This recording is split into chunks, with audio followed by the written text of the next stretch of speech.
Welcome back. I'm your host, Mike.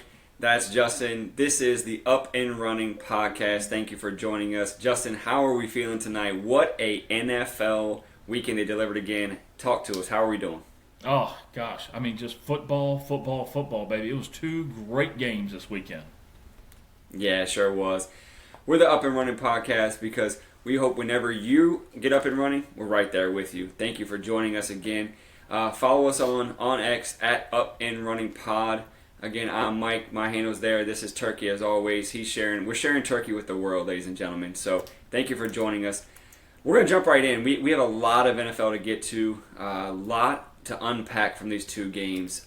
Two great matchups, I thought. I thought the NFL delivered once again. I think the playoff football, NFL, and then also backing up to the college football playoff has been so good. Justin, the playoff football has delivered, and it delivered once again with the AFC and NFC title game. What were your thoughts? Oh, by far the best, telling somebody earlier today, the best postseason college and NFL we've had in years. You take the close games. We had one game that was kind of out of control. Outside of that, games have been close. A couple scores. Teams been fighting, been making plays. There's been some antics, some controversy. It's been really, really good football to watch. A lot of fun this postseason. Yeah, it has, and a lot of what I thought was unique situations. Right, you got some coaching decisions we talked about last week. We're definitely going to get into some coaching decisions this week. You had some big time players making some big time plays. Then you had some folding. You had some players that just didn't show up, couldn't find them, couldn't see them. Maybe got into a little bit of trouble here and there. We're going to unpack all of that for all of y'all this week. We're so excited to get through this. We're going to drop a little teaser. Follow us on X. You're going to see some videos. But also, next week, we're going to do a whole show unpacking the big games, setting up the matchups for that showdown in Vegas that's going to happen. Be with us next week when we have a lineup of guests, special guests. We're talking group chat guys. We're talking former football players who hold collegiate records. We're talking about people that have watched sports. A big 49er fan is going to come on the show as well. So we're talking everything. Big game NFL with that showdown in Vegas. But before we get to that, let's unpack this. Justin, we're going to start in the AFC. Let's talk about this AFC because Baltimore not only didn't cover, they didn't even win the game. Lamar Jackson, in my opinion, folded a little bit. But I'll tell you one thing that I noticed. The biggest standout from that game for me was KC's defense is very, very underrated. Yeah, so, I think KC played great defense. They went toe-to-toe with one of the best, if not the best, defenses in the league. And one of the reasons that KC came out on top is they held the ball. You talk about one thing that I always look at defensively is how long have those guys been out there. Well, Baltimore's defense was out there for two-thirds of the game. And you honestly – you take that, a lot of people take that for granted. When you have a quick team, you take a Miami that can score real fast. Baltimore can have explosive plays. They had won the entire game, okay? But you can't leave a defense against the Kansas City, Patrick Mahomes-led, Travis Kelce tight end. You've got to beat him every play out there for that long and not expect them to have breakdowns. You also can't turn the ball over 3 times and not expect them to have breakdowns. In Kansas City, They didn't take advantage of the turnovers, but because they held the ball and kept that defense on the field, that is what helped them win the game. And their defense deserves as much credit as the offense because the offense did not light it up. 17 points is not a whole lot for a team that should be scoring 4, 5, 6 touchdowns a game with the hype and what they have and things like that. So definitely at the beginning, underrated by far. Oh, absolutely. And at the beginning of that Kelce Mahomes magic, that Kelce Mahomes tandem, you're talking about they had that playoff game or the regular season game with the Rams a couple years ago, and it was like they lit up 70, 80 points. You don't see that type of KC offense. That KC offense has been non-existent in the playoffs. They've gotten the job done. There's some conspiracy theorists out there that's saying that they're getting every call, the refs are making every call for them. Look, that's football. You're gonna have teams that they're going to get a bunch of calls. You're going to have some that don't. It is what it is, right? I can't blame the guys in Zebra. I just can't do that. My thing is KC hasn't gone out at an offensive side and won these games, but their defense, time and time again, has done their job, which is get off the field, get the ball back to Mahomes, and watch the Mahomes magic. Oh, yeah. I mean, hats off to their defense. It's huge. It is very, very huge. We talked about it Sunday when Zay Flowers goes in to dive for that touchdown, and the defender comes over and just an absolute hustle play and reaches in and knocks the ball out. Reaches in, knocks the ball out from a play that should have been a touchdown, and pretty much saves the game for Kansas City because the momentum's going to swing. M&T Bank Stadium is one of the hardest stadiums to play in. It's dark. It's dingy.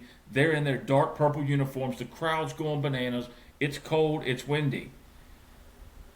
And you make a play like that, you stop the momentum, and then your offense is going to run down some clock for you, going to take care of business on their side of the ball, and just absolute hustle plays when they needed them. And being alert to recover the fumble. That was another thing. They were alert enough to recover the fumble in the end zone, touchback. Here you go. Let's drive down and finish this game. Yeah, what a play that was. Honestly, that's a heads-up play, smart play there. So, resetting real quick. One of the things Justin and I wanted to announce to everyone is we're up on Spotify, we're up on Apple Podcasts, we're up on YouTube. Go follow us at Up and Running Pod. We're so thankful that you guys have been on this journey with us. We wanted just to give a quick thank you to all the listeners and those that have provided feedbacks. You've voted on polls on X. You've liked videos. Please, we encourage that. Thank you so much. It means a lot to us. So continue. Thank you for your support. Again, wherever you find your podcast, YouTube, Apple Podcasts, Spotify, check us out. We're going to definitely dive deeper into some of these games. And starting with this, I heard today someone had mentioned to me, how in the world is Travis Kelce open all the time? He's your biggest offensive threat. He's the guy you're going to go to on third down. He makes big catches. He had a couple drops in a game ago in the divisional round. But in this game, someone was like, why is Kelce always open? That should be the person you guard it. Let me tell you why. Travis Kelce is a monster out on that field. He is. And people can say, this is underrated. I don't think Travis Kelce gets the credit he deserves for how many big-time plays he makes, because he does step up in big moments. But also, he's a guy that can get open whenever he feels like. And I honestly tell you, Justin, I thought a lot about saying this. He might be unguardable. So it's part of their offensive scheme. If you look at what Eric Bieniemy did this year in Washington, because he was their old OC, when you have guys create space, okay, and can they find the holes and that's where they go, and you are consistent with your receivers and your quarterback, okay, you look at what the other receivers do for Kansas City. They run go routes. They run deep routes to get away so Kelce can make his space.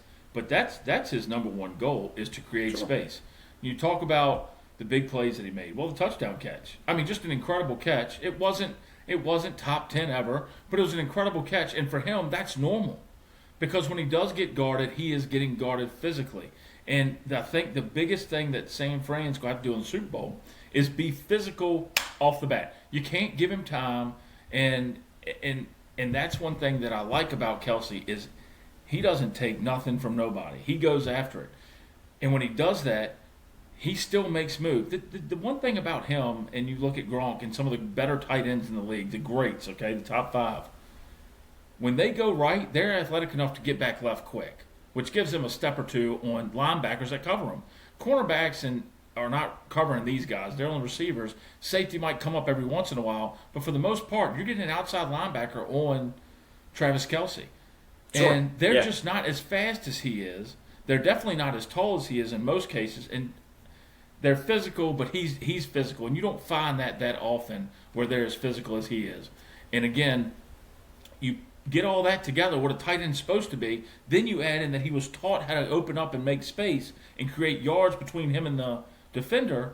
And Patrick Mahomes, who can throw the ball with his eyes closed and no arms, he's having a field day with it. And what's crazy is you go back 3-4 years ago, and they were doing wild stuff. Bieniemy left this year, and you didn't see as much because the other receivers aren't doing what they've done in years past. Yeah, that's a strong point. That's a strong point when when not the culture changes, but the playbook changes, the offensive mind changes at that point, and you stop getting less creative in a sense. And so I think some of that Mahomes magic has kind of lost a little bit since he doesn't have that creativity or maybe the flexibility. And that could be people just catching on to that as well. But I think the Mahomes-Kelsey duo is rock solid as it gets. I'm interested to see how they continue going forward, but also I'm interested to see what they do as they continue to go on. They've done it for years now, but I think this is a duo that's going to stay together. I think both are very healthy, and I hope they stay healthy because it's a fun duo to watch for sure. Good football out there. So I made a comment in the beginning. I want to back this up. I do think Lamar Jackson folded. If you're going to be an MVP candidate, if you're going to be an MVP in the National Football League, you have to step up when the lights are brighter. It is what it is. I talk about lights getting bright. We talked about C.J. Stroud struggling when it happened. I think Lamar Jackson struggled when the lights got bright. He had 8 carries for 54 yards. I think that's a little low based on what they were doing and what the game looked at. I thought he could have broken open some more. A little wayward the passes. I think he was just over 50% completion, a little more than 50% completion. 272, touchdown and a pick. Pick was bad. And I think that it cost him. In a tight game like that, you got to make MVP plays, and I don't think that he did. No, he did not. He was very average. It was ho-hum. It was average. It was a ho-hum. It just wasn't something to look at. Now, Yeah. at the same time, here we go. Go break it down for you right now. Let's just go to the whole Baltimore offense. On the season, they were 50% run, 50% pass. If you want direct knowledge, it's 50.7 versus 49.3. In the game against Kansas City, they were 30-70. They ran the ball 16 times versus 37 passes, and Lamar only completed 20. So a little bit over 50%, but that's not great for someone who you're not throwing the ball 60 times a game or 40 times a game or 55 times a game. You've got to be better than a little over 50%. Yeah. Against Houston the week before, they went 42 runs and 22 passes. Against San Francisco, who they beat earlier in the season, they went 26 run and 35 passes. So the reason I give you both of those is they won both ways, okay? But they won both ways kind of 45-55 and then, 70 to 30, going 70 run, 30 pass. Against Kansas City, they only ran the ball 30% of the time. And you cannot do that when you're a run-first team. You can't take what you've pretty much done all season and be a 50-50 average and just completely go away from the running because you're getting nervous about catching up or you think you're going to change the game plan. Nothing changed.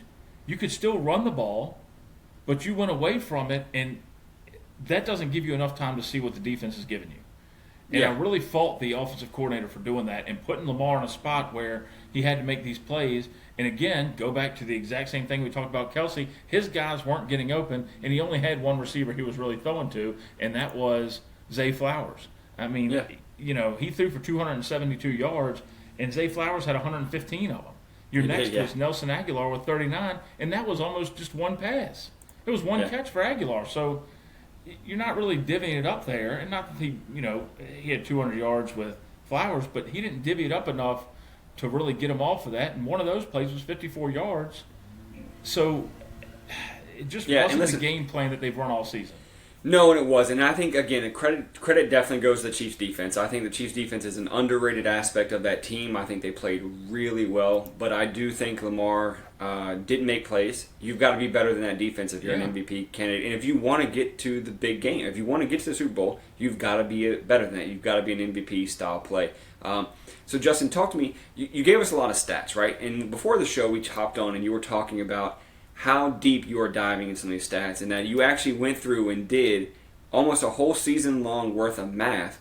And for those that don't know Turkey very well, Turkey is brilliant when it comes to math, myself included, and I am as well. Justin and I have that in common, that we both are math guys. We enjoy math, we enjoy stats. If you asked us to write an English paper right now that was 5 pages, I think we'd struggle, and there's no chance we'd pass that. Justin didn't pass that. So, but when it comes to math, I think we're right there. So, Justin, walk us through some of these stats and walk us through, when you were deep diving, what trends did you see? What stood out that made you realize that this is something that needs to be brought up? Well, I was going through and just the massive amount of passes that were thrown watching the game, and I said That is not what Baltimore's been about all season.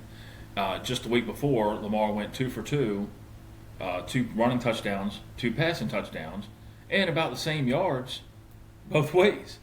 And so I said, oh, let's go take a look at it. So I start running through the numbers, and he had some games like the San Francisco game where it was 26 runs and 35 passes.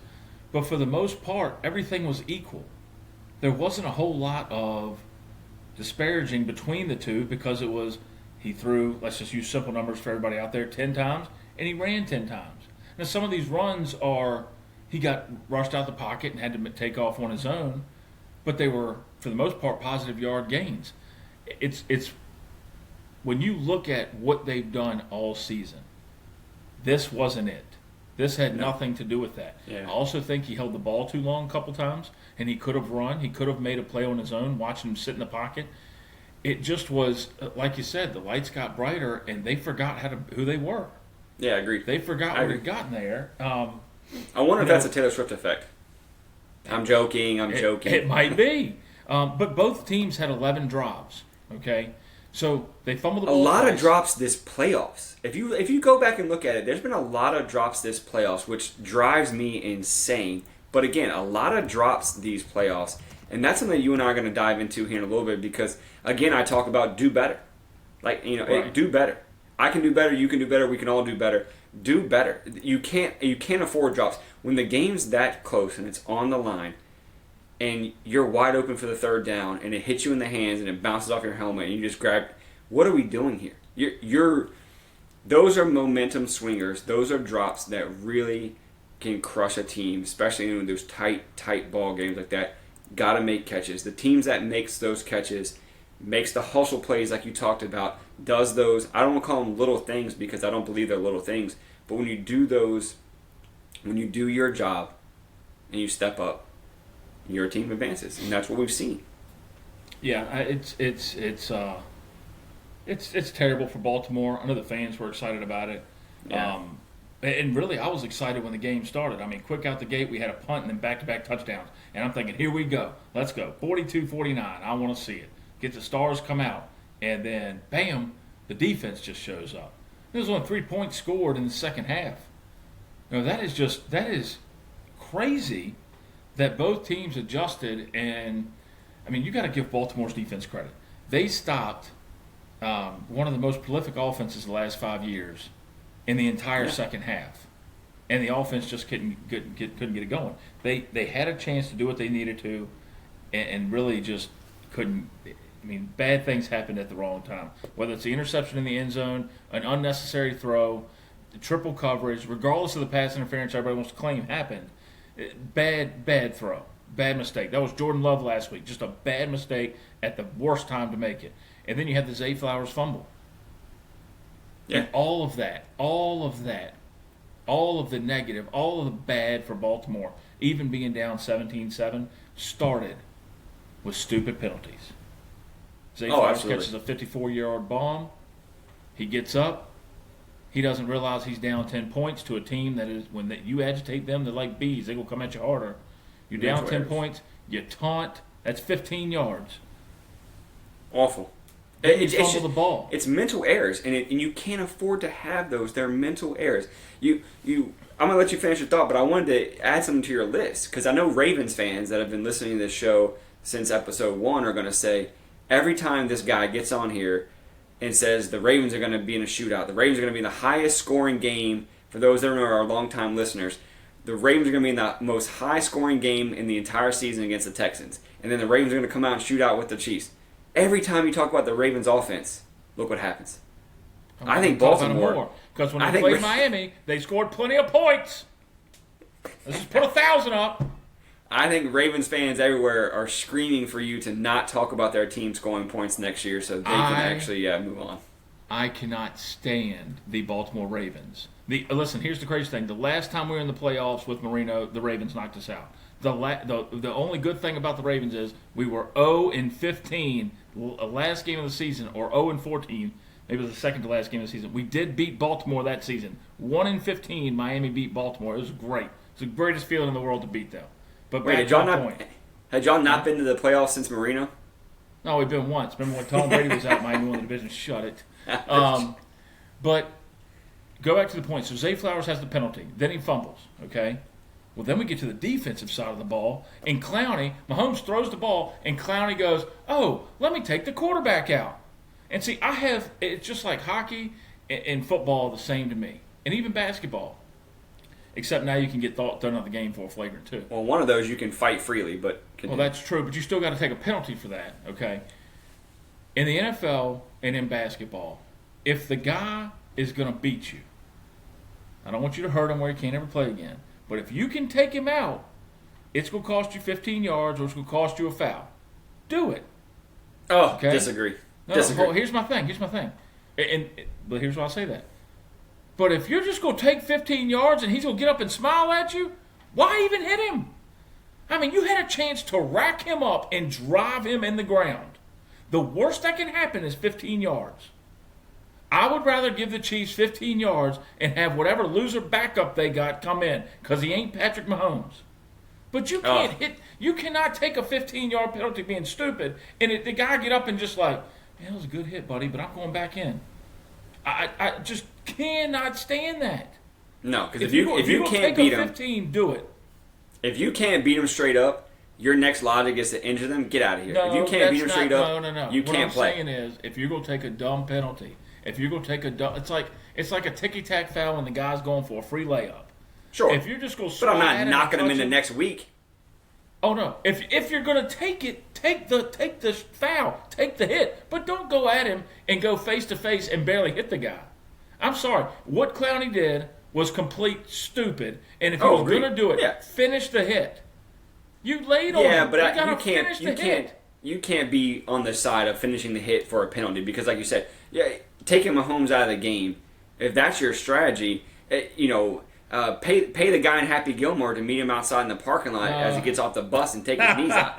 I mean, that's what we're talking about. I'm not saying I would never condone injuring somebody, but if you're going to be that stupid to take a 15-yard penalty, down 10 points with 4 minutes to go, at least make it hurt. Make him sit out a play, something. Well, we know it's injure him, because they always say there's a difference between being injured and being hurt. Well, hurt him, make his arm hurt, give him something. But what he did, it's just ridiculous.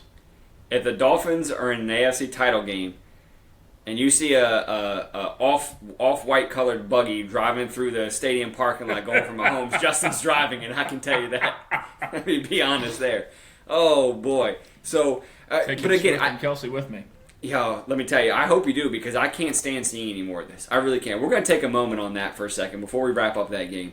I'm just tired of it. I'm tired of, and listen, I do not want to get canceled by the Taylor Swift fans, but I'm so tired of seeing it. I understand the point from the NFL side. It's a business thing. They're bringing more fans who have never watched football, or they are fans that have watched it with their husbands or boyfriends or whatever, and now they're into it because Taylor Swift's there. I get it. It's a market you're tapping into. Congratulations. You're a billion-dollar, multi-billion-dollar business, and you got to get more money. The greed is insane to me, but that's another topic for when we get to the offseason. But right now, I want to watch the game. I don't care if she claps when Kelsey catches the ball. I know she's clapping. You don't have to show me her in the suite clapping. I bet she's clapping, right? And then on the field, I was shocked. I will tell you this. I had someone tell me, my wife told me this, and she's a huge sports fan, watches a lot. Shout out to Gloria, watches a lot in the barbershop. So when she said she couldn't believe Taylor Swift actually got on the field because of security reasons, and I never even thought of that. That she's, let's be honest, worldwide, she's a bigger star than any NFL player that's on that field. Worldwide, she's a bigger star. She might be the biggest star in the world right now. Sure. And that's what I'm saying. And she steps foot on the football field with, not the security she's probably used to having. And when she said that, I was like, wow, I didn't even think about that. Times that by, an infinity number when it comes to the Super Bowl in Vegas. That's gonna be quite a thing if she's gonna get on the field. But again, I want to watch football. I don't need to know she's clapping. I don't need to know she's at the game. I don't care. I don't like Travis Kelsey, so he's not a person that I would talk to on the street. I think he's a great player. I think he also runs his mouth a lot and gets a lot of second person fouls on the other team. He did it Sunday. But here's my thing with Taylor Swift. if the numbers are true, okay, if the numbers are true, and she has garnered $331 million worth of attention dollars for the NFL, then let her have it. Let her come in. The thing is they've put these numbers up, and it's not. I don't mind it. If she was on there, I think for 44 seconds is what they said. So it seems like a lot because if he touches the ball, they're going to go to her. And listen. I agree that in the grand scheme of things, if you watch ESPN all day, if you watch the sports channels all day, they talk about this after a Chiefs game, especially when it first started. They talk about this a lot. They cover it. But at the end of the day, you know what? They're two happy people. She's done a lot for the NFL. She's not a bad person. She does a lot for young girls. Sure. It's fine. It's better than looking at the presidents during the Super Bowl or some of these other gurus we got to watch. Well, I'll give you that. Yeah, I'll give you there. But I understand. But, all right, let me ask you this though. Let me ask you this: if she was dating someone that played your position, you played center and guard. If she was dating an offensive lineman, would they show her? You know what I'm saying? Like that's what I get up frustrated with. Like, would they still show her as much? It's Taylor Swift. Ah. If we were, I mean, you're talking about the global celebrity. There's nobody. I mean, besides Messi or maybe Ronaldo, she is the most recognizable human being on the planet today. Sure. And we're talking about versus two sure. soccer or football players. Sure. Okay. I think it's just that she's there, and I think honestly, I mean, they showed Eminem in the Detroit game. Oh, hold on. Wait. That's very different.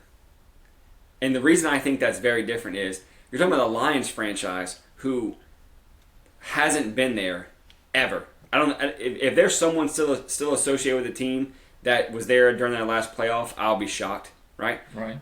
But maybe the 89-year-old grandma that still does the aisle walking. What do they call them? I can't think of the term, but the lady that makes sure you got your ticket. That lady. Ticket taker. No, yeah, not the ticket taker, but the one that walks you to your seat. That lady, the right? Usher, the ticket usher. There you go, the usher, your ticket usher. Yeah. So if that lady's still around, probably. But I have no problem with them showing Eminem because one, hasn't been shown in every Detroit Lions game. One, two. He's a bandwagon fan.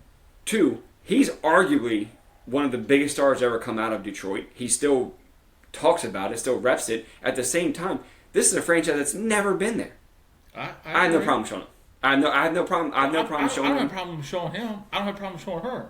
Man, could you imagine though? Could you imagine the Lions Chiefs Super Bowl, the Eminem versus Taylor Swift? I saw a bunch of the memes and I was like, that a rap battle before the game, right? Oh, that was a missed opportunity there. Oh man! But before we dive too hard in the Lions though, yeah.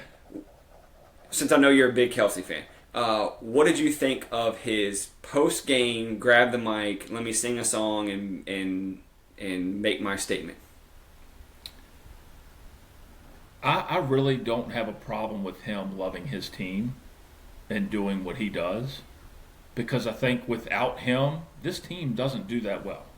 Sure. Right? He's good for that team. I have an issue with some of the things that he does on the field that nobody talks about. I have a problem with some of the things that he stands for as a person, but as a football player, as someone who I would want to play with. Okay, see that's the difference. So like, I don't want to hang out with you, but I'd love to have him by my side, and I'd love to have his brother right there by my side too. Oh, because for sure, they are football players. Now his brother got notoriety for playing his brother in the Super Bowl, but he wasn't a bad player. I mean, you go back and ask anybody. I mean, I've done a lot of research on him because I do like him. Jason's a good guy, good family man, but just a good football player. You're a good football player, yeah. He was good for his brother. So. But I have no problem with that. I mean, I think if they win the Super Bowl and he gets that mic, he's going to say things they can't air on TV, and I'm all there for it. I mean, I think he needs to watch it because kids do follow him. At the same time, that's just him. I think him and Gronk have accepted that we're fun guys, and we're going to do what we do, and that's what made them great. That is one thing. We talk about greatness sometimes on the show, but that is one thing that they know when to turn it on, and they know when to turn it off. And when it's time to win, they're all business. There is nothing coming in between them. Well, and I think he understands. Wrong with that. You don't have to be business 24/7. Sure. And I think he understands winning gives you a lot more grace. Winning fixes a lot of things. So when you win, you want to say crazy things. people aren't going to say too much about you. You lose and you sound off on the mic, people are going to roast you. So I think he realizes winning fixes a lot of things. One of the things that we're going to talk about and we're going to tease for next week, and we're not going to get into it right now. So if you're listening and you want to get into this, please find us on X at Up and Running Pod. Send us a message. Send one privately to Bama Turk, to Turkey, to myself. I'm on there as well. Send it to the chat. Send it to the podcast. We're going to talk about, is the Super Bowl good in Vegas? Is Vegas good for the Super Bowl? Is having it there beneficial? And one of the things that your man, Mr. Kelsey, said was, fight for your right to party. See you in Vegas. So he's alluding to a party in Vegas, alluding to this. Yeah, I saw the NFL came out with that some of these gambling issues that they've been having, that they're going to keep a close watch on the players during all of the week leading up to it. That's tough. Yeah. If you're going to put that kind of restriction on them, and if you're a head coach, I've coached before, I've coached basketball teams, it's so hard taking your team on the road and keeping them confined to a team dinner at the hotel.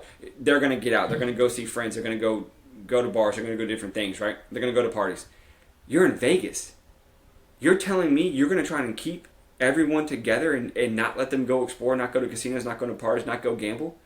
No chance. Why have it in Vegas then if you're going to impose those rules? That's my thing. Anyway, we're going to get into that. That's a teaser. Justin and I are going to unpack a lot more than that. We're going to unpack a lot more than just Mr. Kelsey and his statements. We're going to talk about the teams that are there, and we're going to talk about, is it good for not only the city, the fans, but also the players. Stay tuned for next week. If you have an opinion before we get to it, please reach out to us on X at Up and Running Pod. We want to hear what you think.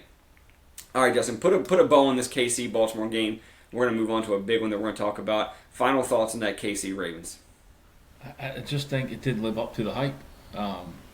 It didn't live up to this barn burner of a game. It was, Kansas City kind of dominated the first half as far as getting points on the board, and then the defenses showed up in the second half. I mean, honestly, the offense for Baltimore checked out. That's the only way I can see it. The defense stopped Kansas City on a 4th and 1. They stopped Kansas City from scoring the entire second half with 2 mistakes. There's no other way to put it. Baltimore's offense didn't show up in the second half. Kansas City, really neither offense showed up. But Baltimore's defense said we can't give up any more points, and they didn't. It's sad for Baltimore's defense. It played a great season. Yeah. But kudos to Patrick Mahomes, Travis Kelce, Andy Reid, and the Chiefs for getting back to the Super Bowl for doing it for a 5th time or 4th time in 5 years. So, you talked about not scoring. You talked about not scoring enough points. Let's switch to the other game. A team that did not score any points until the last minute of the 4th quarter. The Detroit Lions had a huge lead at halftime, and Justin, the Dan Campbell train, did not come through. It did not make it to its final destination. It did not stop. It broke down on the tracks. He's gotten a lot of heat, and I'm a big Dan Campbell fan. We talked about it. Listeners on the show know that I've been following him. I think he's a great leader. Justin, we're going to unpack some of his decision-making. Because, again, if I'm going to be a fan of you, I'm also going to be the one that criticizes you as well. So we're going to talk about he's taking a lot of heat for going forward on 4th down, not only in the 3rd quarter, but in the 4th quarter. But before you dive in, because I know you did some deep diving on some stats, Justin has been digging as he's digging for silver. This man has gone through the trenches for math and is going to hit y'all with some stats. But before we get into that, my take on the biggest problem he had was not stopping the bleeding. You can't give up 27 unanswered and expect to still be in this ballgame, no matter how big of a lead you had. The momentum got away from him quickly. The momentum, he could not turn it no matter what happened. Guys were dropping balls. You saw nervousness. You saw the lights start to get a little brighter, as we've talked about, and guys just couldn't step up. So many drop balls, but Justin, as a coach, you have got to stop the bleeding. You have got to stop the momentum. You have got to stop somebody from hanging 27 unanswered points. Unacceptable. Yeah, he had a lot of problems happen all at the same time. They come out, San Francisco gets the ball, boom, field goal. Now it's a 14-point game. He goes for it on 4th down, San Francisco touchdown, 7-point game. And then Gibbs fumbles the ball, San Francisco scores another touchdown. So they're at 17 points now, okay, that they've scored, and y'all haven't done anything. your defense has got to show up at some point and do something, get a stop, and they didn't. And what that does to you offensively is you have no time to recover because you start and it's San Francisco field goal down, San Francisco touchdown, fumble, touchdown, San Francisco, Detroit punt, San Francisco field goal, Detroit downs, San Francisco touchdown, and you finally do something. But you only ran 9, 10. You didn't even run 20 plays. Meanwhile, San Francisco's shoving it down your throat.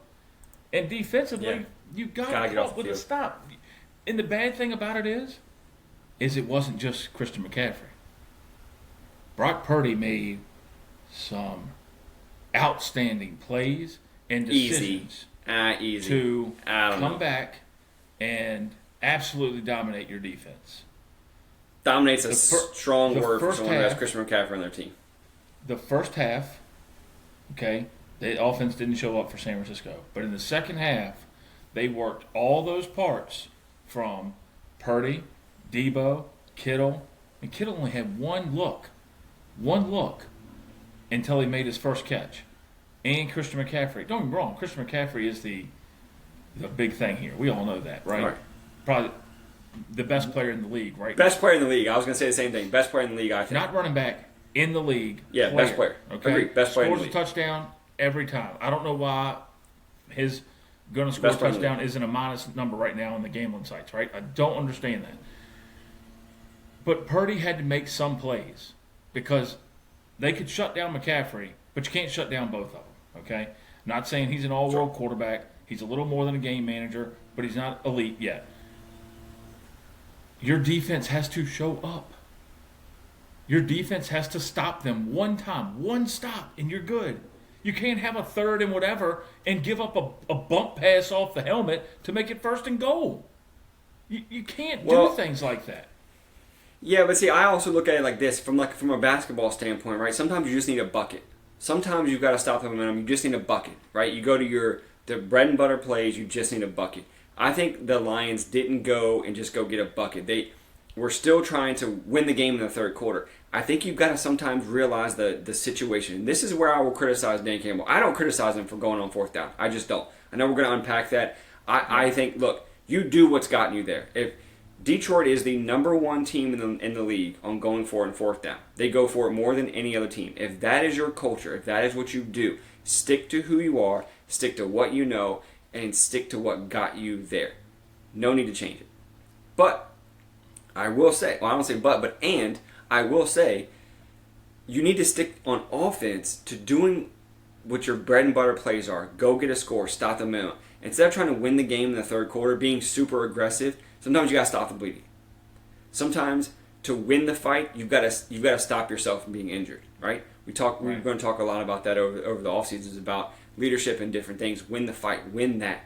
Sometimes self-care or stopping the bleeding is going to be better to where you can go on the offensive again. So at that point, like I said, defense got to get stopped, but your offense has got to put something on the board to give your defense a break, but also to stop this thing called momentum. Because, again, in that type of environment, getting down 20, going on a 27-0 run, you have all the momentum in the world. Detroit was on their heels the entire second half. It's hard to make plays. That's why you see the drops. That's why you see the bonehead plays. At some point, as a coach, you've got to pivot and say, okay, we got to stop the bleeding here. Didn't do it. I agree. Here's the issue. I mean, you can go back and watch film on this. Everybody wants to understand what happened. The same thing happened in the Baltimore game. When you haven't been there, when you haven't been in situations like this, you do dumb things. You can't come off the field when you're up 21 to whatever. I think it was 21-7 or 21-3 at the time. I think it was 27. You can't come off the field and be waving to the crowd bye in the second quarter. The game's not even halfway over. Yeah. There was a time, I'll never forget this in high school. For those of you that know Mike and I or went to high school around here, Highland Springs was the most dominant, them and Verona were the most dominant football teams in the area, okay? We were playing Highland Springs. We're down 3 points at halftime. One of our players goes over to Highland Springs and starts running his mouth. Highland Springs came out in the second half and absolutely annihilated us. Yep. They made us it was ridiculous, right? I mean, Coach Levy, he did everything he could with the defense, but they said they got mad and they started playing football, and we just couldn't handle them. You can't do things in the first half that ease up. Okay, it's what I hate the prevent defense. You're up a touchdown with a minute to go. They got the ball at the 20. You play prevent defense. You're just giving up chunk yards. And not every time, but I'd say 50-50. The teams will drive down and have 3 or 4 passes for a Hail Mary or be close enough to throw a 30-yard route, and it's fine. You can't do things to soften up. That's what Detroit's defense did. Yeah. They got in their heads, we got this game, we're going to the Super Bowl, and they were counting their money before they left the table. And that's one thing you just can't do. And I know we'll get into it, but on the first 4th and 2 play, you got 2 of the better running backs in the league. You got a power and a finesse guy who has some power. Why are you not running the football? Run the football. You can't trust receivers. Run the football. But we'll get to that in a minute. No, and listen, I mean, I think you take us into these stats. I think you take us into this work that you've done, this effort you put into. One of the things that people are going to criticize him on is like, hey, look, take the 3 points. Here's my thing. You guys know how I feel about kickers. Dan Campbell's looking down the bench and sees his kicker in shambles, and he's like, this is a 50-50 call. To me, if it's a 50-50 call, I'm putting my offense out there. I know we can go get 7. We put up 24 points already. I'm going to go get 7. And look, it didn't work out. It didn't work out. Try it again. Because if you don't have faith in your kicker, one, in my opinion, not the right time for it, but you need to find a kicker in the offseason that you can have faith in.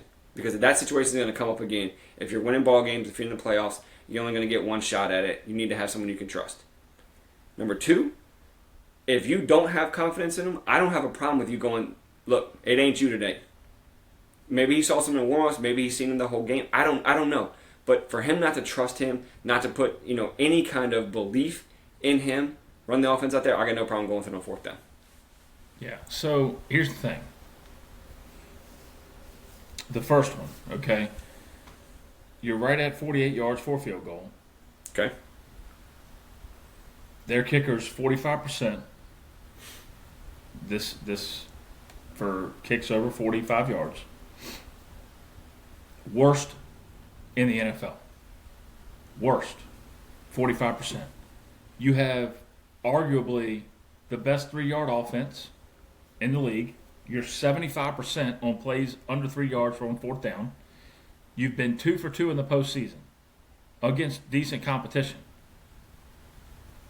The play call for me is what did it. It was the play call. I have no problem with him going for it there, especially after you look at Badgley's 45% from 48 plus. You do what you do that got you there. Yeah, and we talked about this earlier.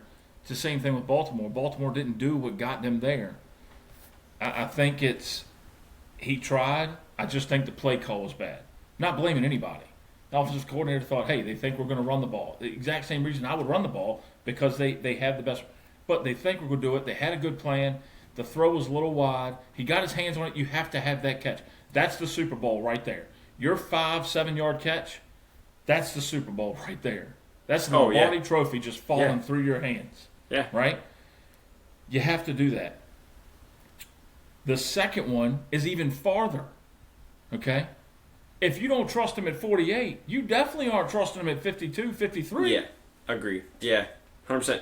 It's not. If you had Justin Tucker, you're telling Goff, get your butt to the sideline.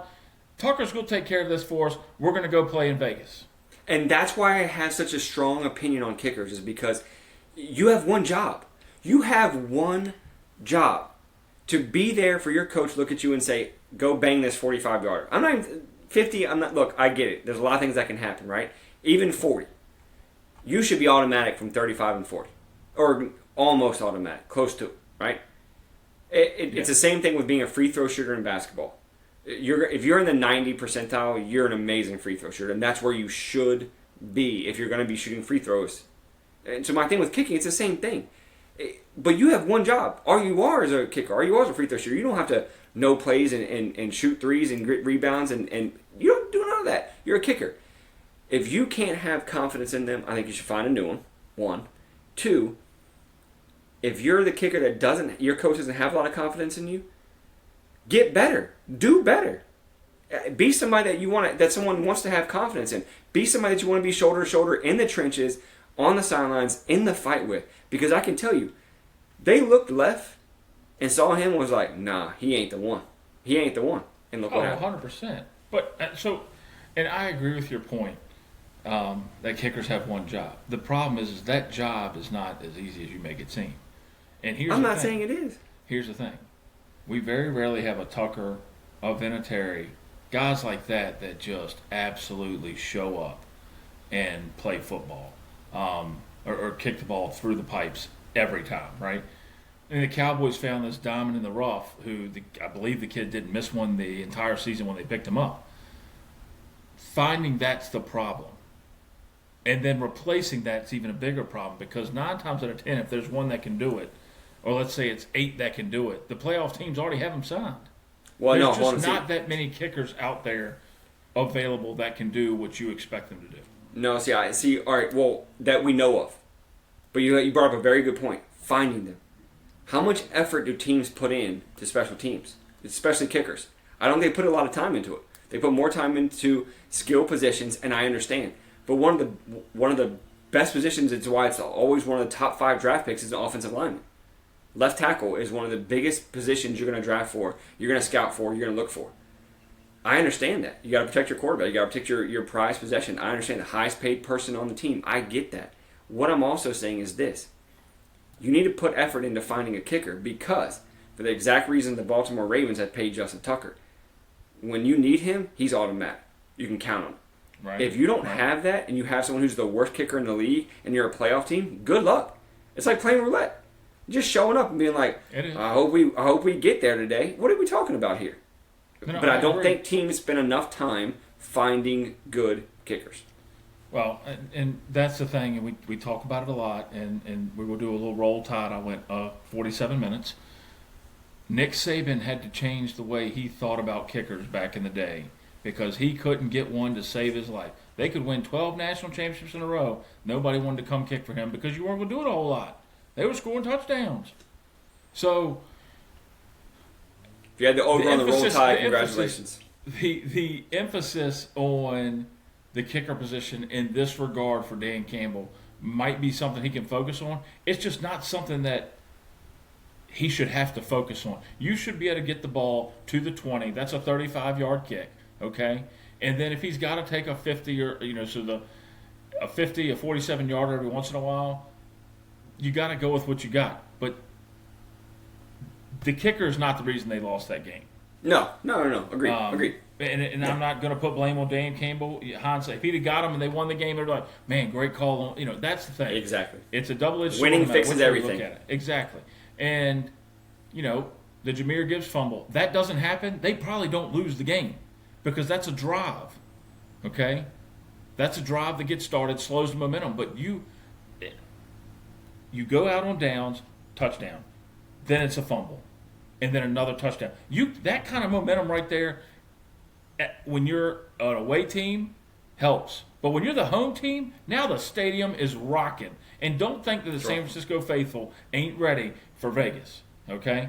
They were like down in the dumps. The third quarter starts, and they are pounding the stands. Let's go. I mean, they are getting ready. I know there was a little 13-year-old boy hanging out at his house, and he was just going bananas. He even got told to be quiet because his sisters were sleeping. But my man was going nuts. And shout out to Mason on that one. You guys have seen Mason. He's on the up and running shorts. That's one of those things that you can't have happen, regardless of the down situation, regardless of going on fourth. They compounded those mistakes and gave them so much momentum. The defense was playing better. The offense didn't think they could do any wrong. I mean, they were making catches. They were making throws that were just stupid. I agree. It shouldn't be happening. Well, and listen, I'm with you there. One more thing I want to touch on before we wrap up with San Fran, because then we're going to talk about a quick segment on what the Lions and Ravens do next. But I want to talk about the Niners real quick. You brought up a thing about Brock Purdy. I saw someone wrote the other day, Justin, and our listeners know this, we're big golf fans as well. So one person compared Brock Purdy to Jordan Spieth, saying he's the Jordan Spieth of the NFL. And what he means by that is Spieth has always been known to make the wildest pars you've ever seen. He hits a T-ball in the woods on the right, hacks one out, hits some miracle high cut to 4 feet, and makes the par putt. People have talked about that for years. Jordan Spieth is so thankful there's no pictures on a scorecard in golf because he makes a par, but it is one ugly-looking par. Brock Purdy is not so fortunate because Brock Purdy, there's pictures on an NFL football game. We see the film. We see what happens, and there's pictures beside it, right? So he doesn't make it look pretty. He's not the most technically sound quarterback. He doesn't make the greatest reads, but the guy wins ball games. Now, is that Brock Purdy winning ball games, or does he have a great defense and a great supporting cast and everything else is great around him? He also has the greatest, he currently has the best player in the league around him, but fair comparison, Justin? Brock Purdy is the Jordan Spieth of the NFL? What do you think? Yeah, it could be fair because he does do some ugly stuff. If you look at him run, it's not the prettiest. He's not a lightning guy. But the thing is, and I know we throw a pick in the championship game, but that's expected when you're playing an elite defense. But my big thing with him is he doesn't make the big mistake. He doesn't make the stupid mistake. When it came crunch time against Green Bay, he let them down for a game-winning drive. And you have to utilize your parts, right? You have to utilize what you're given. Remember, this team went to the NFC Championship game last year. He was hurt, didn't win. Okay, a couple years ago they went with Jimmy Garoppolo, and I know it's a pretty much completely different team, offensive weapons and things like that. But Christian McCaffrey is the best player in the NFL, and I will give him all the credit after watching him with Mason a lot. And watching how he just scores and runs the ball. He's a hard runner, aggressive, but he's fast also. But you can't take away what Brock Purdy's doing with the offense as far as the way he's running it. Well, let me ask you this, though. You brought up something. You said he doesn't make the mistakes. Does he play it too safe?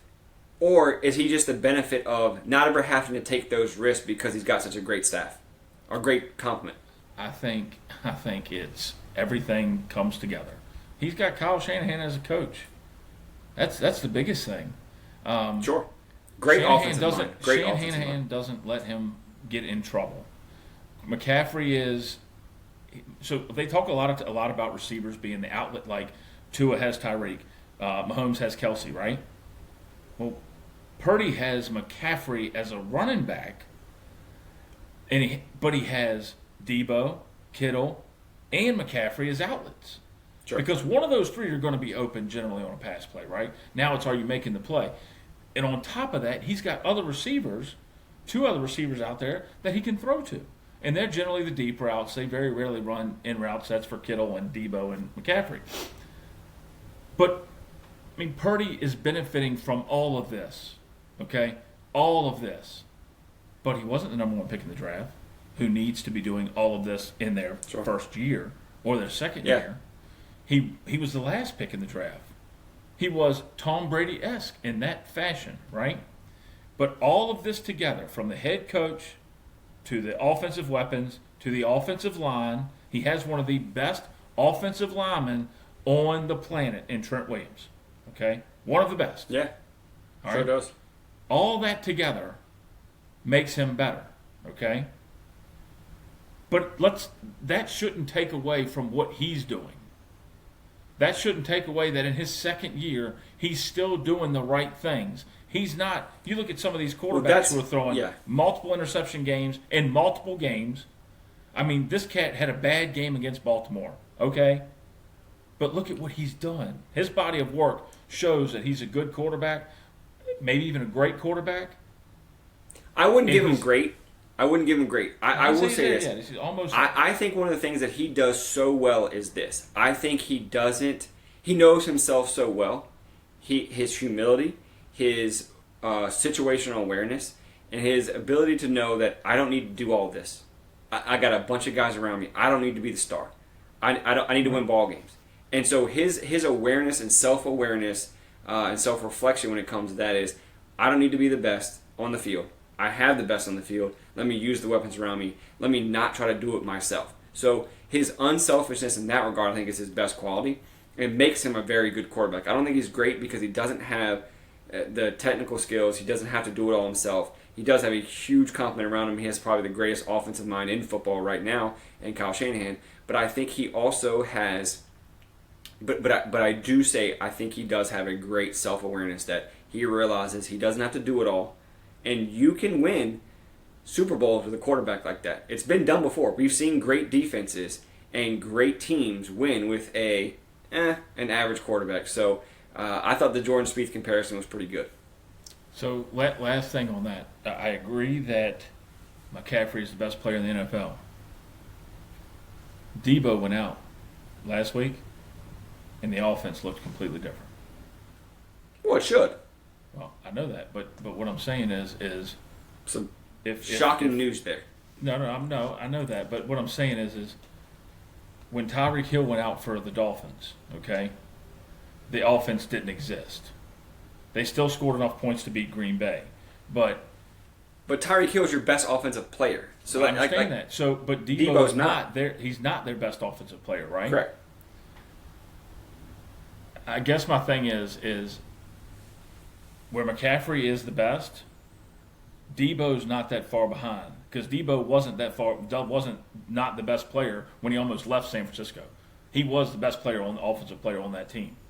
And where McCaffrey's getting all the touches now, Debo makes that offense special because, like you said, the complementary stuff, they only have to worry about McCaffrey. If Debo's in the game, they got to worry about both of them, right? And Purdy had to manage that game because he loses McCaffrey when Debo's out. Still utilized him, but lost him here and had to go to other places. And I just think that game managers have a problem with that because they have to have everything in place. He had to make adjustments, made them. He made some good runs in the end of the game to make sure they solidified the win, went down there and scored a touchdown without arguably the number 2 on the team, not the number 2 on the offense, number 2 on the team, and did that. And, I agree with you. I'm not going to put him in the great category yet, but I'll tell you right now, Patrick Mahomes' resume in his first 5 years looks pretty daggone good. Brock Purdy's right there at 2. 2 years in a row, NFC Championship game, lost one, won one. And last year, big comparison here. You heard it from Turkey. Big comparison here, saying Brock Purdy's resume looks eerily similar to Patrick Mahomes. That's something we're gonna talk about next week. So join us for our Super Bowl show next week. We are going to talk about dynasties. Is the KC dynasty alive? Is it a dynasty? Is San Fran to be considered a dynasty since they've been for so long, or had so many appearances but haven't won the title yet? So we're going to get in there. Let us know what your thoughts are on a dynasty. We're going to talk about the Patriot dynasty. We're going to talk about the Bulls in the 90s. We're going to talk about other dynasties as we lead up to the Super Bowl that's happening in Vegas. Join us for our Super Bowl show next week. Justin, before we get out of here with the NFL and we wrap up our topics, again, we are the Up and Running Pod. Please hit us up on X at Up and Running. Follow us on YouTube. Like and subscribe to the channel, please. Follow us on Apple Podcasts or Spotify, wherever you get your podcasts. Let us know what you think, and let us know what you think about dynasties, because we're definitely going to do a deep dive into that topic next week with our special guests that we have lined up. Justin, as we say goodbye to the Lions, as we say goodbye to the Ravens for the year, I want to go through 2 questions for each team, and this is it. 1, what's the biggest thing they need to do in the offseason? And number 2, are they a playoff team next year? Ravens, what is your thoughts? Ravens are a playoff team next year, 100%. The question is, are they a wild card or are they winning the division? Joe Burrow should be back for Cincinnati. Cleveland looks like they're on the rise to at least be competitive. Pittsburgh needs a lot of work. So definitely back in the playoffs. The question is whether they're a wild card or win the division.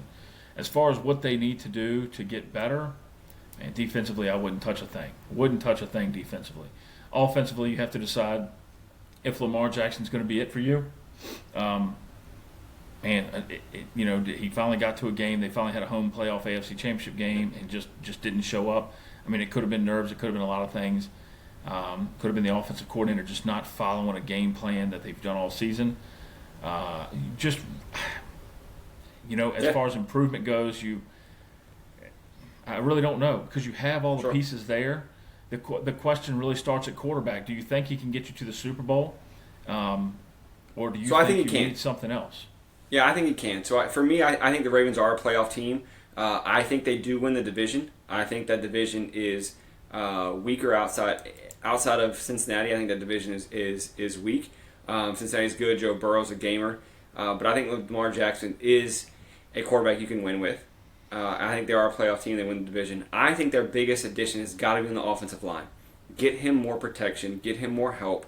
Get him more of not just pass blocking, but also some run blocking. I think that they struggle in that area as well because Lamar is such a weapon and you can use him.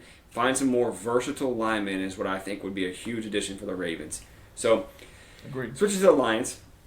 I'll lead us off with the Lions with this Dan Campbell train that I've been writing. So, biggest addition I think they need to address is special teams. I think they got to find some special teams play that's better. We did not address the special teams play that almost happened and shook the world, which was the onside kick. Justin, I was screaming watching that. I was hoping he made that catch, but he didn't. I think the Lions got to add some special team help. I think that they got to find a kicker and they got to find some people they can rely on the special teams. Do I think they're a playoff team next year? I hate saying this, but I think they don't. I think they regress. I think that this was a lot for them. I think it's a learning experience. I'm never going to bet against Dan Campbell, so I'm not going to say they're not a playoff team, but if I had to pick right now, do I think they get in the playoffs? I don't think that they do. And if they do, they squeak out a wild card at best, but I really think that they have a slide. But you'll see the Lions in 2-3 years, and they're going to be a staple in the NFC, especially under Dan Campbell. Justin, what say you on the Lions? Definitely a playoff team next year. Definitely, at least, they're going to make the wild card. I just think other teams are going to falter. In their division, they've got the Packers, who look like they found their next quarterback. Love looks decent. I'm not gonna anoint him yet, but he looks really good. The Bears have the number 1 pick in the draft, so they're going to grab a quarterback. I think they have another top 5 pick. They can change their whole team around. I mean, they can be the Houston Texans of this year, right? Yeah. So you have 2 teams that have the possibility of doing some great things. Minnesota gets Kirk Cousins back next year. Yeah. That's what I'm telling you. I think they slide. I think the Lions slide. If he stays in Minnesota, which a lot of people are projecting he leaves, could be a big thing. Yep. I still think they make it. As far as what they got to do, you got to hope Jared Goff has another season like he did. You got to hope that Jared Goff continues on the upswing, right? Greatest thing came out. His offensive coordinator is staying put. Yep. He was supposed to go to either Seattle or Washington after everybody else filled their head coaching positions, which is another thing that, is just absolutely insane. But he asked for too much money, and he told Seattle and Washington about. Yeah. So listen, we'll see. I mean, I think the Lions are going to be an interesting team to watch next year. I think a lot of eyes are going to be on them. We're going to see. So that's what we got for the NFL. We went about an hour, Justin. I think that's listen. The NFL is king in sports right now. It is what it is. We had to give it its time and its justice and our focus and attention. Also, if you're out there and you have an opinion on what Justin and I said, please let us know. Get after us on X at Up and Running Pod. We're going to take our whip around coverage we talked about, a new segment we brought in last week. We wanted to save that to the end. We're going to hit some quick topics. Justin, one topic I want to touch on is the NHL. How about the Edmonton Oilers, led by the best player in the league, Connor McDavid, went on this win streak, historic win streak. What are your thoughts on that? And so 16 in a row is quite a bit. They don't play again until after the All-Star break next Tuesday night. Wow.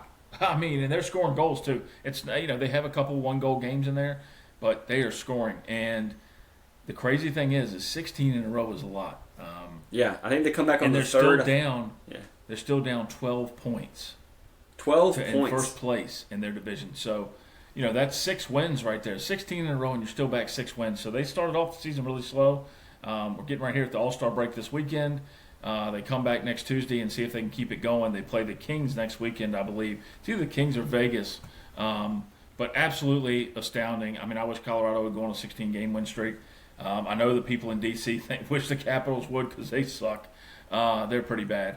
But, man, just an awesome time for them. Connor McDavid doing his thing. I'm just absolutely impressed with that right now.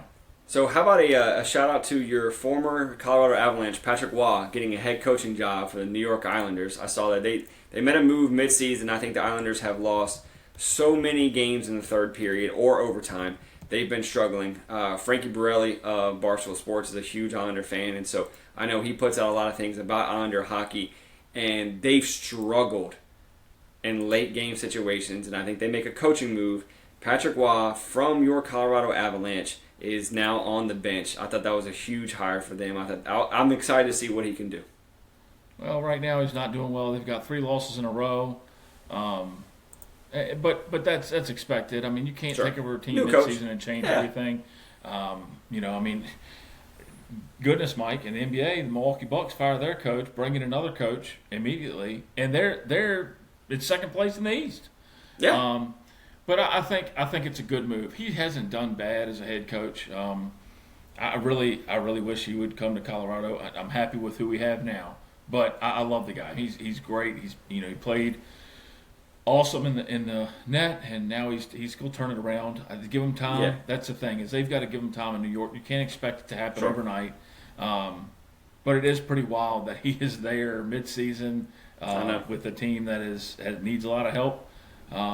And it's amazing. You brought up the guy from Barstool is an Islander fan. It's amazing how many celebs are actually Islander fans.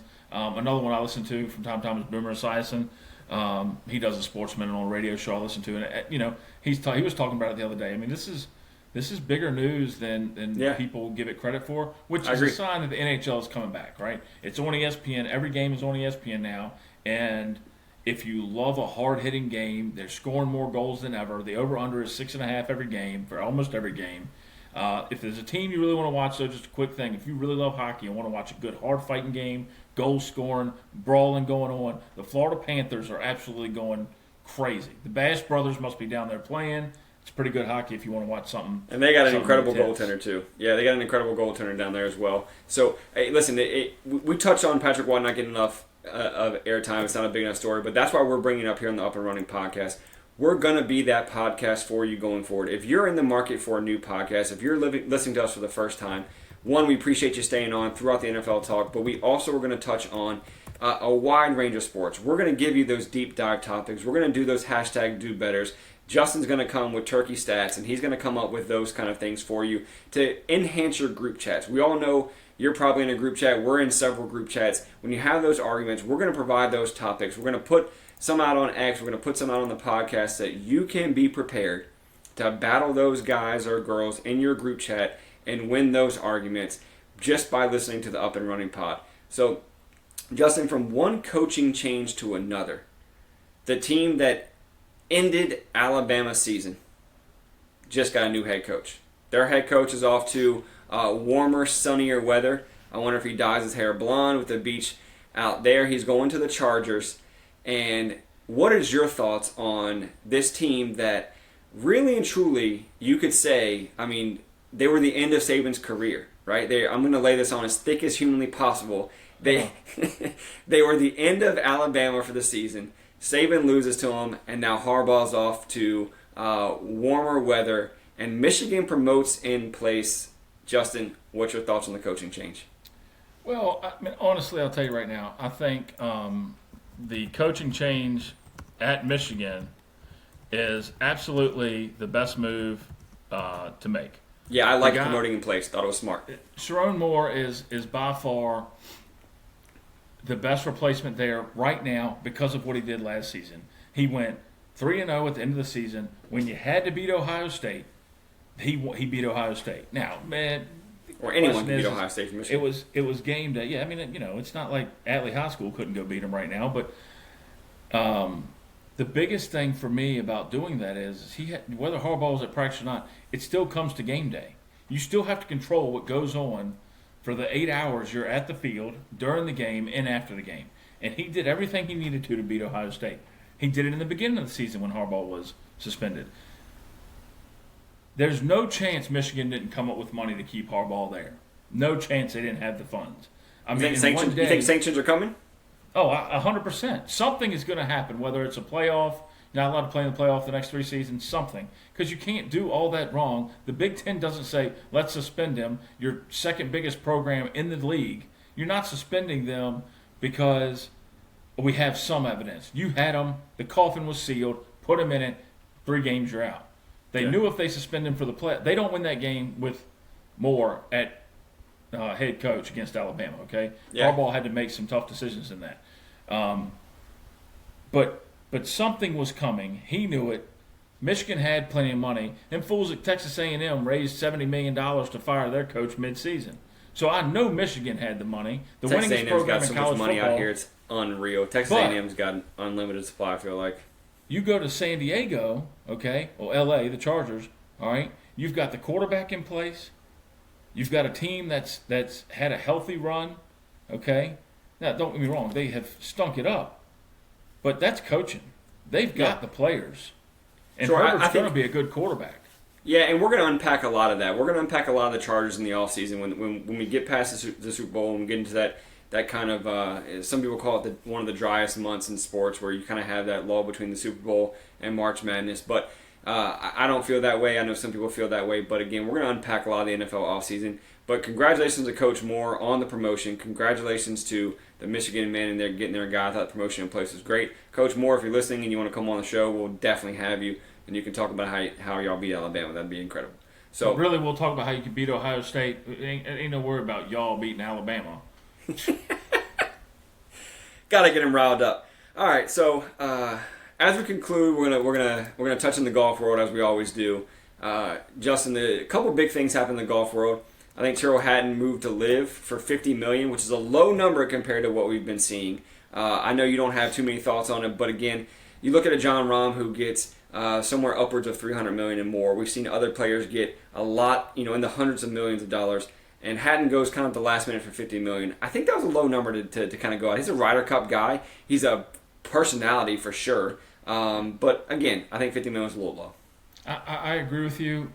Really, it all comes down to what this amateur's getting. That just came out of college to turn pro. That joined Rahm's team. If he's getting $20 million right out of college to do that, then we're talking Hatton's a little low. Yeah. But I look at it like this. I mean, and like we talked about earlier, if Rahm gets $300 million, is he 6 times better than Hatton? I'm going to say yes all day long. I'd rather have him on my team at $6 if you're doing a daily fantasy than $1 Hatton and get me a couple more golfers. At the same time, with the elevated events, this is what golf has come to now. With the elevated events, you can make that $50 million this season and not sell your soul to these idiots in Saudi Arabia, okay? But here's the thing, and golf has been like this since Tiger Woods stepped foot on this tour. Millions of dollars in your back pocket to finish second place or worse. You play a whole PGA Tour season and you finish in the top 35 in every tournament, you're going to take home at least $1 million, if not a lot more. Okay? Sure. And what's sad about that is if you look at our country as a whole, with the children, with people, we are fully accepting mediocrity in everything we do. In everything we do, we're accepting mediocrity. And LIV Golf is nothing more than I can go play crap golf and I got paid. And I'm fine with that. Don't get me wrong. Go get your bread. Go get your money. Take care of your family. Jon Rahm, great decision. There's not a human being on this planet for $300 million is saying no.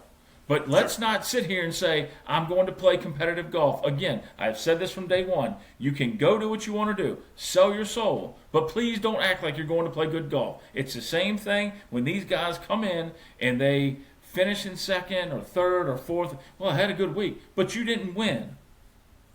There's no way that either one of us are going to say, I didn't win, but I played. No, screw that. Either you win the game or you lose. There's no in between. And why we accept that? Yes, it's an individual sport, and like this weekend, there's 80 players. But why do we accept that and so willingly just take, and to your point, that little bit of money? I mean, $50 million is a lot. Don't get me wrong, okay? Sure. But what we've learned through these contracts is that's only 12.5 for 4 years. So you're 12.5 this year, 12.5 next year, and you don't know what you're going to do. I mean, your guaranteed minimum payout, I think, is $4 million. So $66 million over the course of 4 years is guaranteed almost. All right? And at the end of the day, you could have done that at the PGA Tour. Go ahead. Well, no. I'll let you finish thought. I mean, here's my thing. I think you're right. I don't think the original defectors to LIV, there's a difference between them and the guys like Hatton and Rahm that just took the money. Because when that framework deal was made, a lot of people on the PGA Tour felt blindsided. They felt hurt by it. So I don't blame Rahm at all for going for $300 million with the hopes that there's probably a deal done in the next year to 2 years, and you're playing on the tour again, and it's not going to matter. Rory's now changed his stance. The Ryder Cup's going to change his stance because of Jon Rahm. And so my thing is with that, you're talking about guys that are getting life-changing money, and in a couple years, probably nothing's going to change, and they're going to be able to play on the exact same tour that they were playing before. Maybe less events, you're going to get more money, and you're going to play less events, have time with your family. That's fine.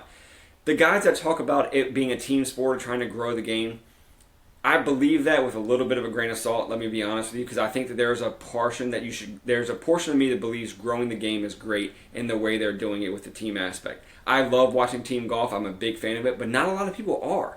And so the problem is that going to catch on? Are you going to hit those fans like we talked about with the NFL with Taylor Swift getting fans?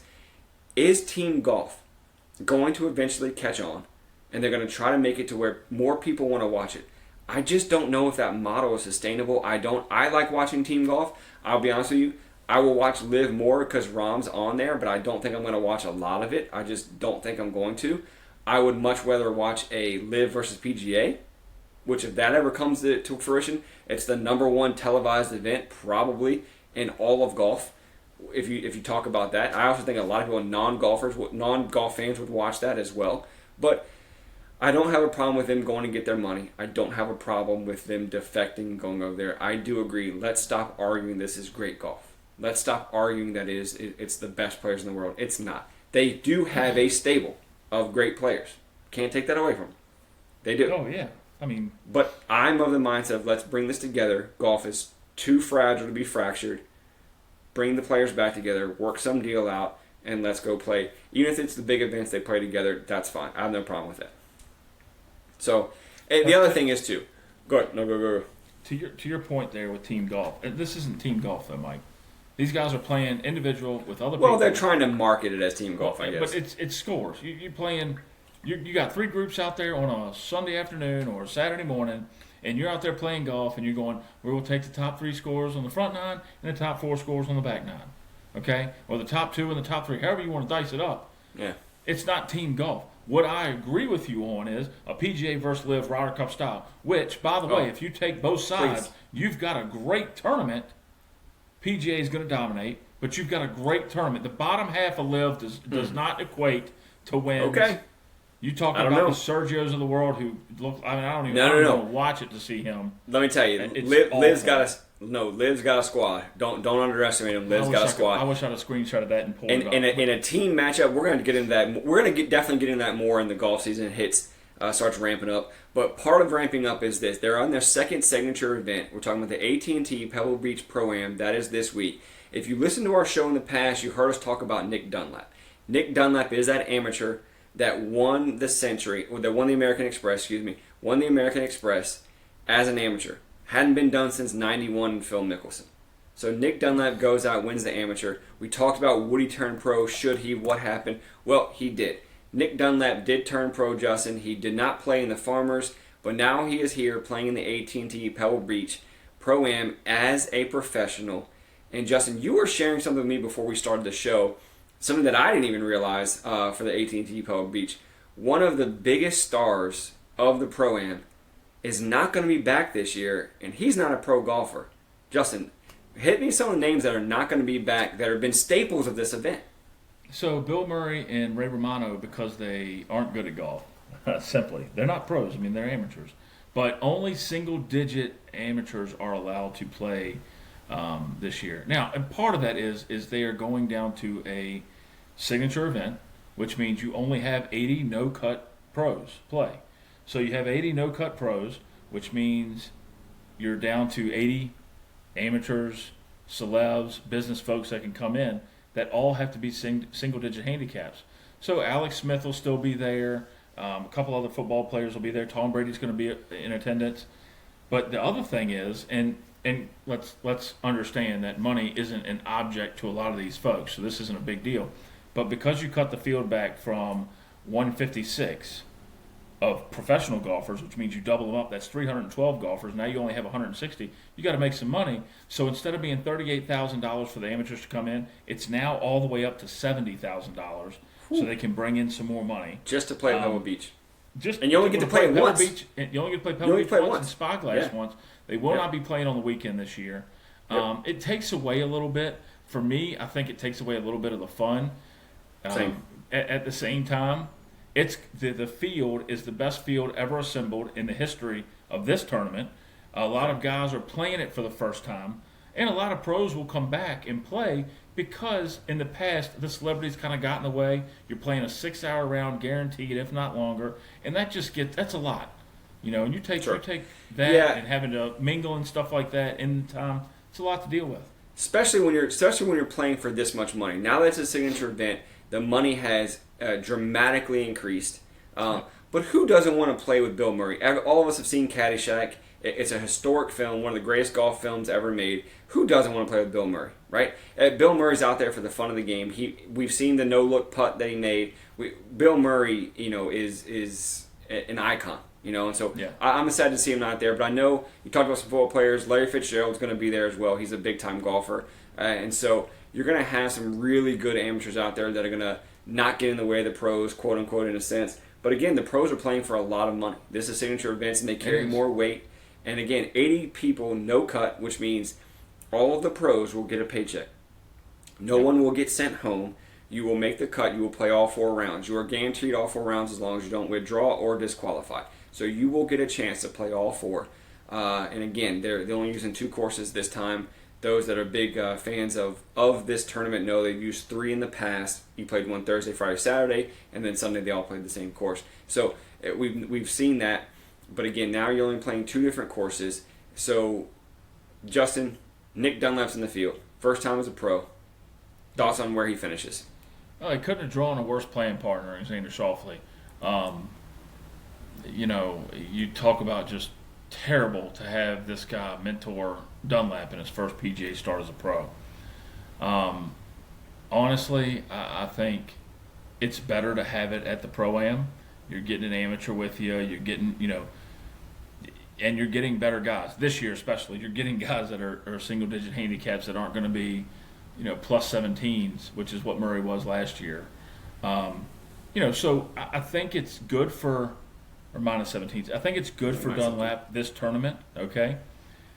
I think he'll finish middle of the road or better. Okay. 40th or better. I don't think he'll dump it, but at the same time, it's a lot different playing as an amateur than it is playing as a pro, and it can work both ways. I mean, he could have been really tense as an amateur, especially going into Sunday. Showed nerves of steel. First one to do it, like you said, since '91. But he's shown in the past he can absolutely play golf. He's done things that only Tiger's done. He's set records to win tournaments. So he just might be a loose goose out there, just going to have fun. Yeah. And he might come out and place a top 10. It really depends on how his partner plays with him. I really think that comes down to it. When you play with a bad player, you get a little adjusted there. I think if he could have ideally drawn Sam Burns or JT, we've seen him play well with both those guys. I think he would have ideally drawn that. But I think Xander's a likable guy on tour. A lot of the guys talk about how he's fine to play with. He's a quiet guy. He's mild-mannered. He's not going to rile anybody up. He does take a little while on the putting with this aim point. We've talked about aim point a lot, but I think with an 80-person field, the rounds are going to get quicker. I don't think you're going to have so much slow play out there. I think it does going to get a little faster. I think Dunlap ends up somewhere in the 25 to 35 range is where I think he ends up, which is incredible for your first pro tour. That means you beat over half the field if there's 80 guys in the field. So I think he does shoot somewhere between 25 and 35. The weather will be a huge factor. The forecast is not that great. It looks rainy. It looks windy. It's going to bring some cooler temperatures. I don't think it's going to be ideal for the golfers and definitely not ideal for the viewers. You're going to have that iconic 7th hole at Pebble Beach, going to have a little bit of weather affecting it as it's right on the coast. But I hope it clears up. I hope he can play well. I am rooting for him. to have a good career. I thought he handled himself well. He seems like a good kid. Listen, I hope he's a staple for years to come. The game looks solid. He's a tailor-made guy. We're both tailor-made people as well. So, but you said big field. A lot of the pros are here. I'm excited to see what Pebble Beach brings, but my heart goes out to Bill Murray. I wish they would have kept him in the field. Oh, it is going to take a little bit away this year. But the good thing is that we're getting the best golf we're going to see all season. I would like a couple guys from Liv. You bring Braum, Koepka over, see what they would do. But one of the things about this event, speaking of Liv and PGA, the world golf rankings, you get 4 bonus points because of who's in the field. Now, I don't pay much attention to the OWGR, but I've never seen that happen. And it probably has happened before, but maybe in the majors. But I've never seen that happen. This is an elevated event for the PGA, but now it's an elevated event for the world golf rankings, which I just think is absolutely phenomenal. One pairing that I'm looking forward to because I'm a big time Alabama guy. But Justin Thomas, definitely want to see him play well. He's actually paired with one of his best friends, Jordan Spieth. They tee off earlier in the day, between 11 and 12 Eastern Standard Time. But Dunlap, for those of you that want to watch, 121 on Thursday, tees off with Xander Schauffele.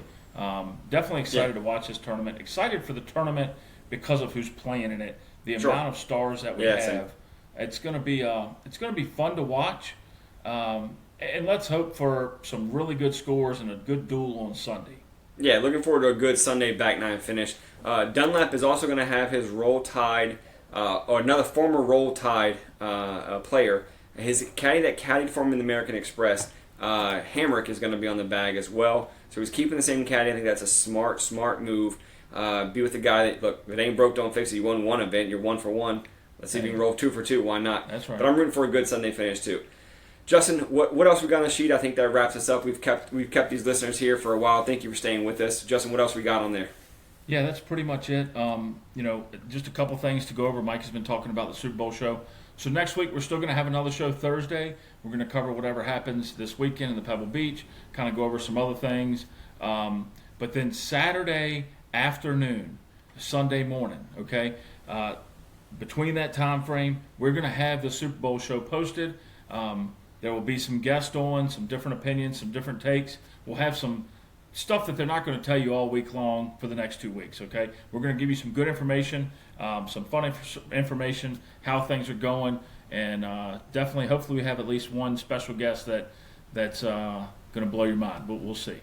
Yeah, we're looking forward to this, and some of the guests we got lined up are, some incredible, we have an incredible 49er fan. We have a former receiver who still holds some collegiate records that's going to give you some deep dive insights in the game. You're going to have some of the group chat guys we've talked about, some guys we've mentioned on the show that we debate topics in sports for decades with. You're going to have those guys come on and give you their shows. We're going to talk about favorite Super Bowl moments, traditions. We're going to talk about things in the game, favorite prop bets. We're going to look forward to all of that. So please, tune in with us. As Justin said, we're going to have a regular show, and then you're going to have the Super Bowl show as well. So make us part of your big day. Make us part of the big game party you're about to have or you're going to go to. Put us on a loudspeaker, put us on a Bluetooth speaker in whatever house you're going on, wherever you listen to us on, Spotify, Apple Podcasts, or YouTube. Have us be a part of that because, again, when you're up and running, we're right there with you. Justin, it's been an incredible show. I want to say to everyone, listen, I can do better, you can do better. Always be kind, be humble, be grateful. Justin, it's been a privilege. Yeah, man. Good show tonight. Hey, look, guys, when we put the polls up, go vote on the polls on Spotify. We're working to get some extra stuff on X and YouTube. Have a great week. We'll see you next Thursday.